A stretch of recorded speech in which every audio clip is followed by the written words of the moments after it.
মানুষ কেন রাজনীতি এবং রাজনীতিবিদদেরকে বিশ্বাস করবে? যারা জনগণের রায়কে সম্মান করে না তারা কখনো গণতন্ত্রপন্থী হতে পারে না। বিগত নির্বাচনে হাজার জাল জালিয়াতি, সন্ত্রাস, কালো টাকার ছড়াছড়ি, ভয়ভীতি প্রদর্শন, হাজার জাতের মেকানিজম ইঞ্জিনিয়ারিং সব কিছুকে উপেক্ষা করে আপনারা 11 দলীয় ঐক্যকে একটা আসন কমপক্ষে আপনারা উপহার দিতে পেরেছেন। এই জন্য আপনাদেরকে অভিনন্দন। আমরা বিশ্বাস করি নির্বাচন যেভাবে সুষ্ঠু হয়েছিল তার ভোট গণনা এবং রেজাল্ট যদি ফলাফল যদি সেইভাবে সুষ্ঠু হতো অন্য আসনটিতেও অবশ্যই জোটের বিজয় হতো। হ্যাঁ, বিজয় ছিনতাই করে নেওয়া হয়েছে। আমার সম্মানিত সহকর্মী উদাহরণ দিয়েই বলেছেন কিভাবে নেওয়া হয়েছে এবং কারা এর রাজ সাক্ষী। তারপরেও কেন আমরা এই রায় মেনে নিলাম?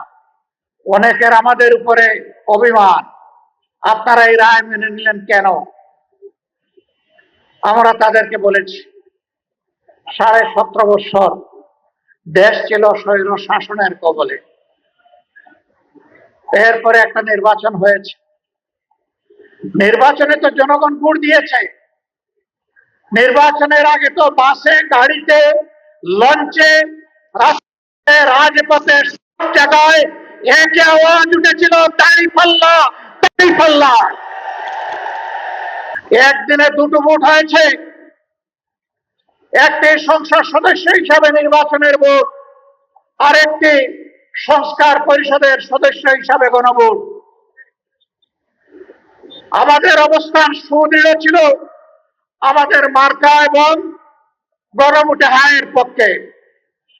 বর্তমান সরকারি দল প্রথমে হায়ের পক্ষে ছিল না, তারা চুপ ছিল, নীরবে নীরবে তারা ন্যায়ের পক্ষে ক্যাম্পেইন করেছিল।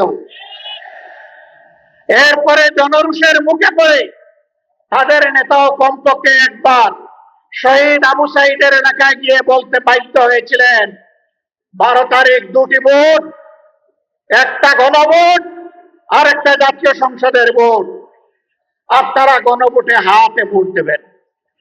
আউয়াল, ওয়াস্তে, আখের একবারই তিনি বলেছেন, কিন্তু তিনি তো সেই দলটির নেতা।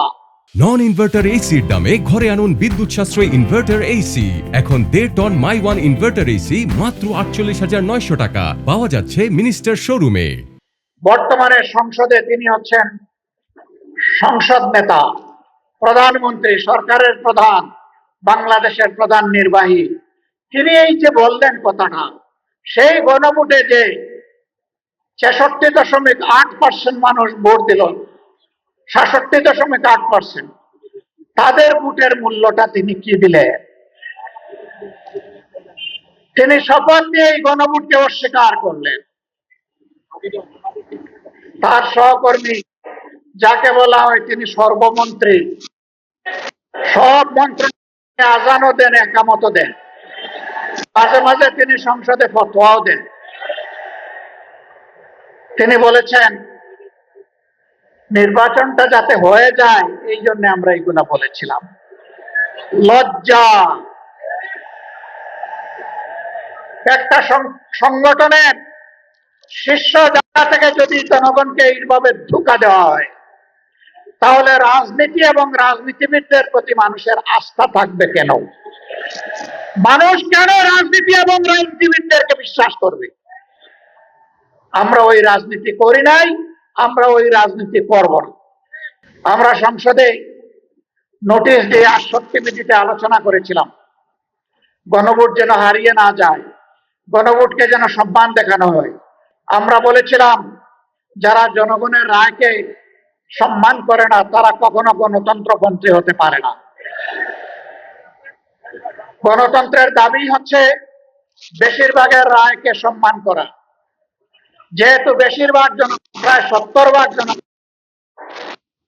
ভোট দিয়েছে, অতএব এই রেফারেন্ডামের যে সংস্কার প্রস্তাব সবগুলা বাস্তবায়ন করতে হবে। তারাও বলেছিলেন ভোটের আগে জনগণ যদি হায়ের পক্ষে রায় দেয় তাহলে যেই সরকার গঠন করুক আমরা এই জনরায় পরিপূর্ণ করতে মানতে আমরা বাধ্য থাকবো। এখনো আহ্বান জানাই, সময় আছে, ফিরে আসেন।